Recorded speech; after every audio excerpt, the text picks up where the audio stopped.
오늘 함께 나눌 하나님의 말씀은 마태복음 11장 12절부터 30절에 있는 말씀입니다. 마태복음 11장 12절부터 30절에 있는 말씀, 제가 가지고 있는 성경 신약 17쪽에 있습니다.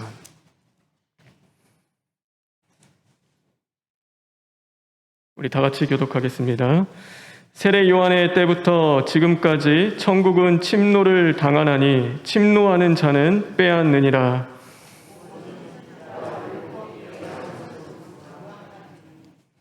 만일 너희가 즐겨 받을진대 오리라 한 엘리야가 곧 이 사람이니라.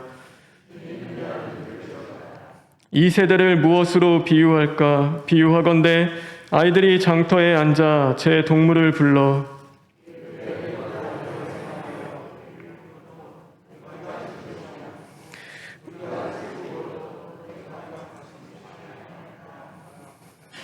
요한이 와서 먹지도 않고 마시지도 아니하매 그들이 말하기를 귀신이 들렸다 하더니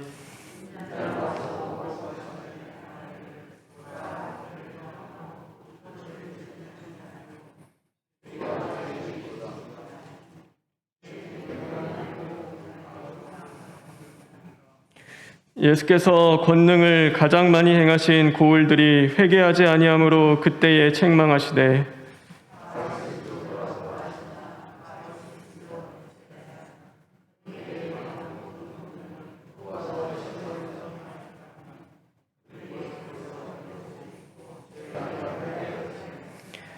내가 너희에게 이르노니 심판날에 두로와 시돈이 너희보다 견디기 쉬우리라.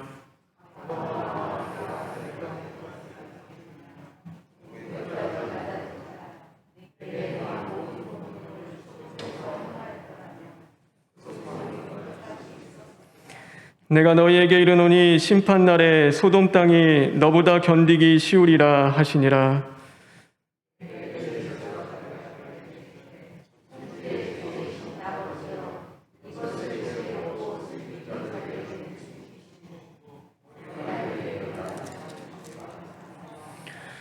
옳소이다. 이렇게 된 것이 아버지의 뜻이니이다.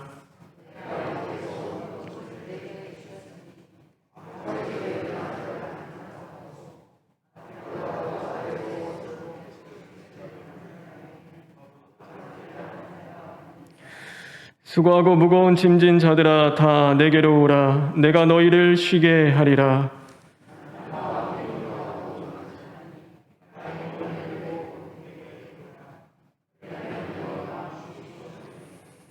이는 내 멍에는 쉽고 내 집은 가벼움이라 하시니라. 아멘. 우리 28절부터 30절에 있는 말씀을 읽겠습니다.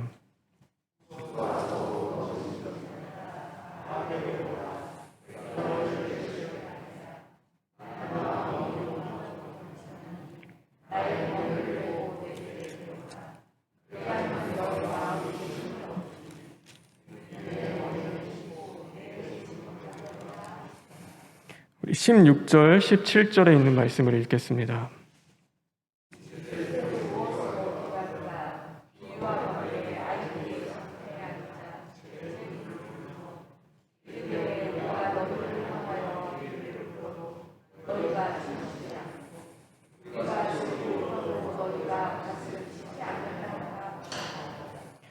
시 12절에 있는 말씀을 읽겠습니다.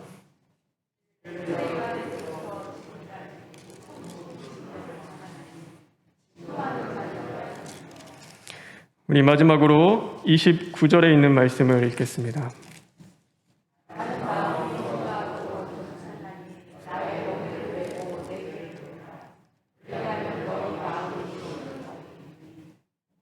아멘. 오늘은 너희 마음이 쉼을 얻으리니 라는 제목으로 하나님의 말씀을 함께 나누겠습니다. 뒤에 스크린이 없죠, 오늘은.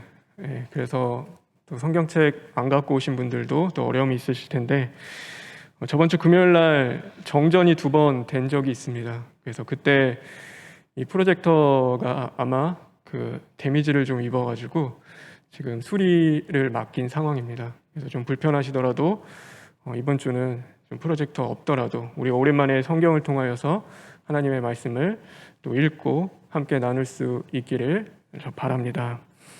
오늘 우리가 나눈 이 마태복음 11장에 있는 말씀은 세 파트로 나눠져 있습니다. 세례 요한이 감옥에 갇혀서 이제 그 일로 말미암아 제자들을 보내서 정말로 예수님이 우리가 기다리던 메시아가 맞습니까? 라고 물어보는 내용의 그 한 사건이 있고, 또 두 번째는 이 세대에 대한 이야기를 말씀하시며 회개하지 않는 그 세대에 대한, 불의한 세대에 대한 이야기를 말씀하십니다. 그리고 마지막으로 이 무거운 짐진 자들아 다 내게로 오라 내가 너희를 쉬게 하리라 라는 그 말씀으로 오늘 마무리를 하고 있습니다. 우리가 너무나 잘 아는 말씀입니다. 수고하고 무거운 짐진 자들아 다 내게로 오라 내가 너희를 쉬게 하리라. 네, 오늘 이 말씀은 이 마태복음 11장 전체의 내용을 토대로 우리가 하나님이 주시고자 하는, 예수님이 정말 주시고자 하는 쉼이 무엇인지에 대해서 우리가 생각해 보아야 합니다. 우리의 신앙은 복잡하지 않습니다. 내 안에 예수 그리스도가 살아계시고 또 그분을 죽도록 사랑하는 것, 그것이 바로 신앙입니다. 그런데 이 신앙이 복잡해지기 시작할 때가 있습니다. 언제일까요? 바로 내 안에 예수님이 계시지 않을 때입니다. 그분을 향한 나의 이 사랑이 식어지기 시작할 때 우리의 신앙은 복잡해집니다. 그러다 보니 내 안에 계시는 예수님의 말씀이 이 마음으로 믿어지고 입으로 시인되어야 하는데 자꾸 어디로 갑니까? 우리의 머리로 가기 시작하는 것입니다. 말씀이 안에서 소화되는 것이 아니라 우리의 머리에서 겉도는 것입니다. 하나님이 세상을 이처럼 사랑하신 것 같이 오늘 나를 사랑하신다고 말씀하십니다. 그런데 이 신앙이 머리로 가니까 그것이 보이지가 않는 것입니다. 하나님이 나를 사랑하시는 그 크기보다도 오늘 내가 하나님을 위하여 섬겨야 하고 또 손에 봐야 할, 지켜야 할 그 일들이 더 커 보이기 시작하는 것입니다. 그때부터 머리는 복잡해지고 우리의 마음은 불편해지기 시작합니다. 그러면 우리는 하나님, 왜 내 마음이 이렇게 불편할까요? 분명 생명의 말씀인데 오늘 그 말씀이 내 안에서 소화가 되지 않습니다.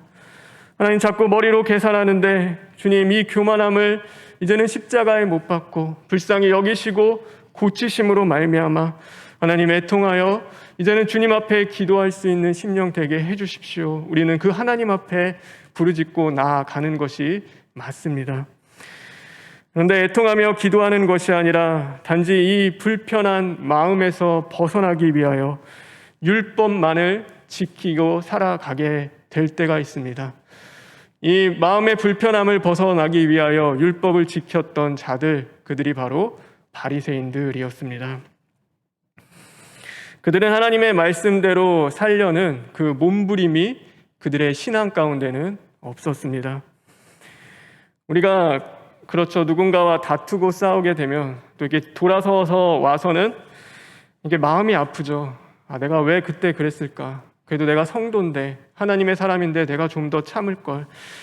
내가 그래도 좀 더 이해하고, 내가 그래도 먼저 용서하고 좀 나아갈 걸. 우리가 자신 발견으로 들어가서 이 살려는 몸부림이 우리 안에는 있는 것입니다.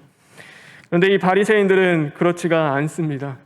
이에는 이, 눈에는 눈, 이웃의 것을 손해보게 했으면 그만큼 똑같이 보상해 주면 되는 것입니다.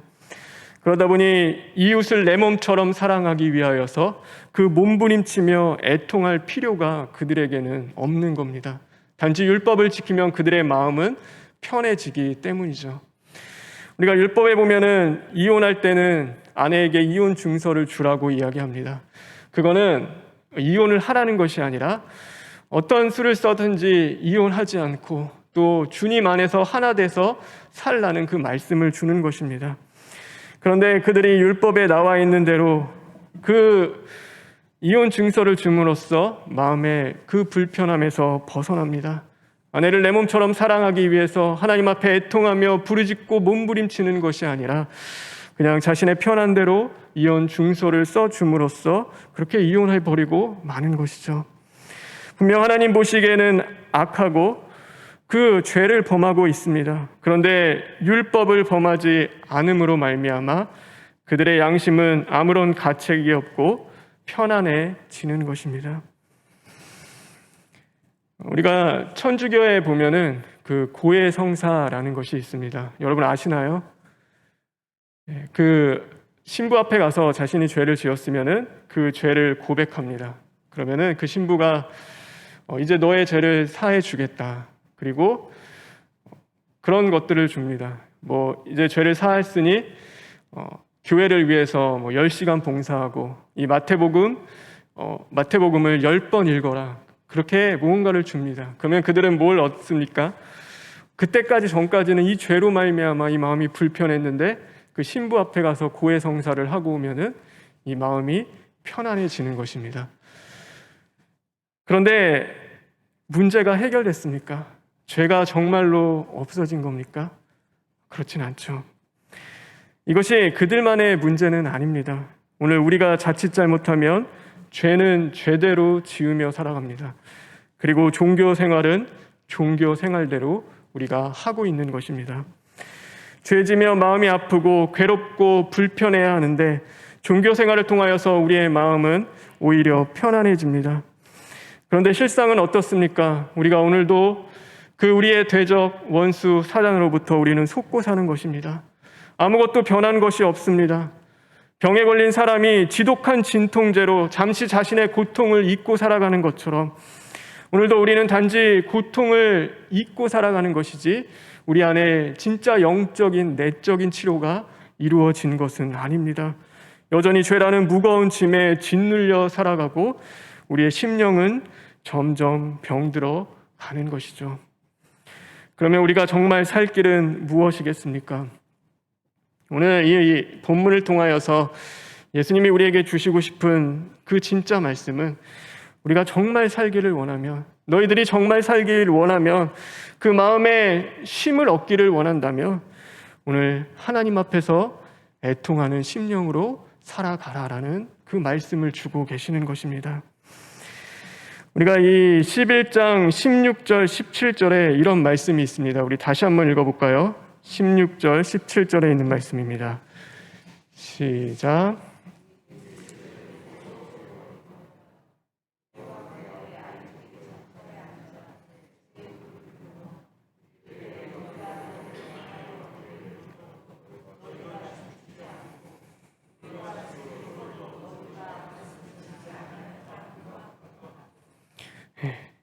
아이들이요 자기들끼리 놉니다. 그래서 무슨 놀이 하냐면 결혼식 놀이하고 장례식 놀이를 합니다.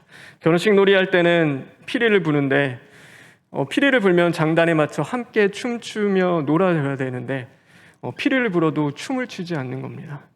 슬퍼서 우는데 그것에 가슴을 치며 함께 해야 되는데 그렇지가 않는 것이죠. 주님이 이 말씀을 하시면서 하나님의 정말로 우리 안에 너희들 안에 그 애통함이 있니? 하나님을 향한 그 애통하는 심령이 왜 너희들 가운데서는 사라졌니라는 그 말씀을 하고 계시는 것입니다.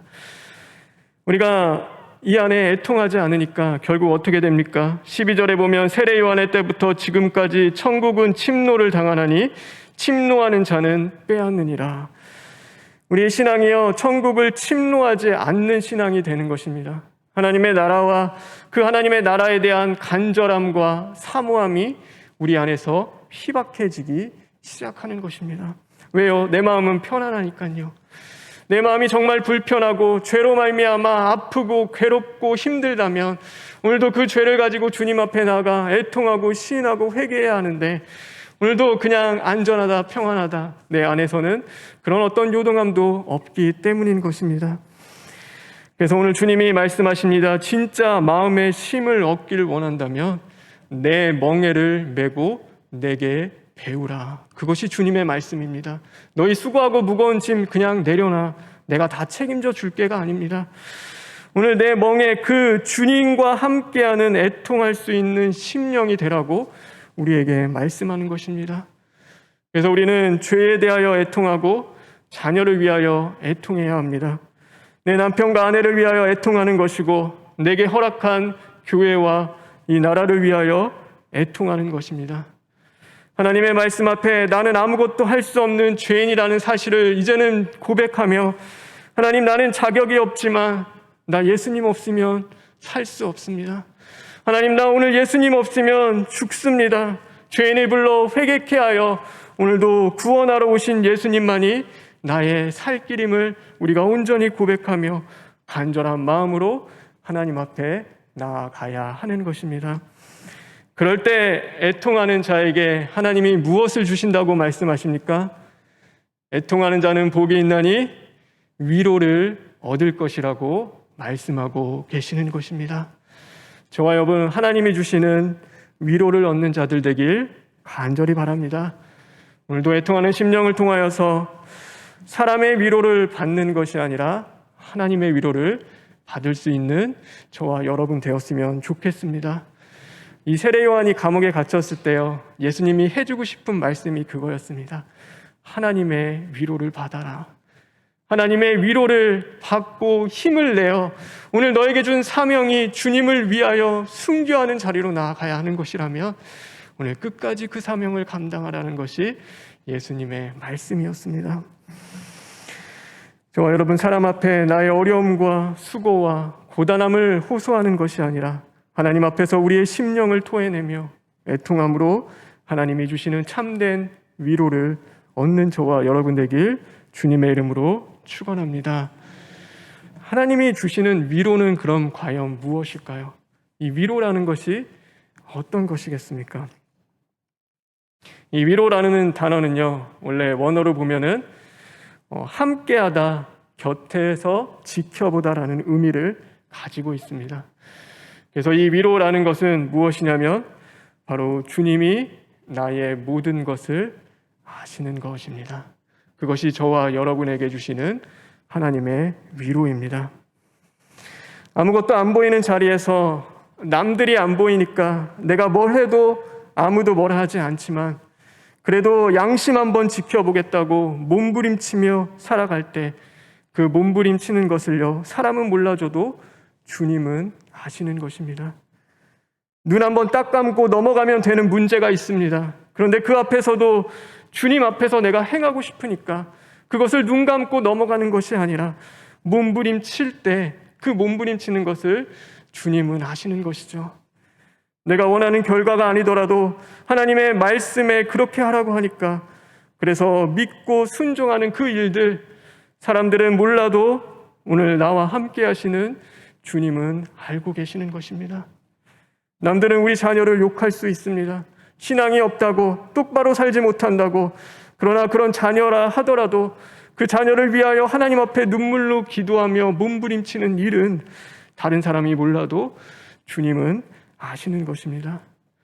오늘 우리의 모든 수고와 헌신과 인내, 그렇게 믿음을 지켜나가라고 끝까지 몸부림치며 게으르지 않고 부지런히 살아보려고 한 그 모든 것들을 주님은 알고 계시는 것, 그것이 우리가 받아 누리는 위로입니다.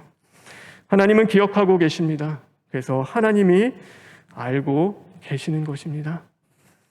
제가 오늘 새벽에도 말씀을 드렸는데 우리가 육체에 행한 일들, 아담 안에서 행한 그 일들은요, 아무리 대통령이 된다고 해서 이 땅에서뿐입니다. 그래서 아무리 큰 업적을 남기고 대단한 일을 해도 땅에서 기억되는 것이고 사람에게 기억되는 것입니다. 그러나 주 안에서 행하기 위하여 애통하며 몸부림친 모든 일들, 오늘도 내가 주 안에서 먹고 마시고 함께하고 주 안에서 기뻐하고 기도하고 감사하고 사랑하는 그 모든 일들은 주님이 기억하신다고 말씀하십니다. 그것도 영원토록 우리를 사랑하시는 그 주님이 기억해 주시는 것입니다. 저와 여러분, 주 안에서 행하는 우리의 일들이 주님이 아시고 기억하심으로 말미암아 주님이 주시는 참된 위로를 누릴 수 있는 저와 여러분 되길 간절히 바랍니다. 사탄은 우리가 이해할 수 없는 일들을 많이 꾸밉니다. 그래서 하나님 원망하고 부인하고 불신하고 욥의 아내처럼 하나님 욕하고 죽기를 바라지만, 요즘 담임 목사님이 욥기 사시죠. 욥은 끝까지 애통하며 무엇을 붙잡냐면요, 이 하나님의 위로하심을 그 욥이 붙잡습니다. 그래서 23장 욥기 10절에 보면은 그가 이렇게 고백합니다. 그러나 내가 가는 길을 그가 아시나니 그가 나를 단련하신 후에는 내가 순금과 같이 되어 나오리라. 하나님이 아시죠? 하나님, 오늘 내가 이 당하는 것, 오늘 이 모든 고통과 아픔 주님 아시죠? 내가 그래도 주님 부인하지 않기 위하여 몸부림치는 제 심령을 이 친구들은 모르는데, 그 친구들의 그 위로가 나에게 위로되진 않지만 오늘도 나와 함께 하시며 그것을 지켜보고 아시는 하나님이 계시기에 저는 끝까지 믿음을 지키며 이 환난 속에서도 내가 하나님을 부인하지 않겠습니다. 그것이 바로 욥의 고백이었습니다. 오늘 저와 여러분의 고백 되기를 간절히 바랍니다. 오늘도 주님 앞에서 애통하는 심령을 이루십시오. 여러분, 이 마음에 진짜 쉼을 얻기를 원하십니까? 이 마음에 진짜 하나님이 주시는 평안이 임하기를 원하신다면 오늘도 죄로 인하여, 오늘도 내 자녀를 위하여, 이 나라와 민족과 교회를 위하여 애통하십시오. 그럴 때 주님이 주시는 참된 위로가 이제는 우리에게 주어지고 힘을 얻고 용기를 얻어 우리 안에서 내주하시는 그 주님으로 말미암아 끝까지 사랑하며 담대함으로 이 믿음의 여정을 끝까지 나아갈 줄 믿습니다. 오늘 그런 저와 여러분 되길 주님의 이름으로 축원합니다. 다 같이 기도하겠습니다. 하나님, 오늘 우리의 중심 가운데 주님이 계시는지 우리 자신 돌아보기를 간절히 원합니다. 내 죄로 가득한 이 부패한 심령을 주님 고치시고 변화시켜 주시옵소서. 오직 주님만이 내주하시며 이제는 주님과 함께 동행하는 그 삶 속에서 하나님, 내 죄로 말미암아 애통하며 하나님, 나에게 주어주신 그 자녀와 가족과 이 교회와 민족을 위하여 하나님 애통하며 시인하고 회개할 수 있는 심령 될 수 있도록 주님 변화시켜 주시옵소서. 그러므로 하나님, 이 마음 가운데 하나님이 주시는 위로가 임하고 그 위로를 통하여서 이 세상을 믿음 가운데 넉넉히 이겨나갈 수 있는 복된 심령들 될 수 있도록 주님 인도하여 주시옵소서. 모든 것 주님께 부탁드리며 예수님의 이름으로 기도합니다. 아멘.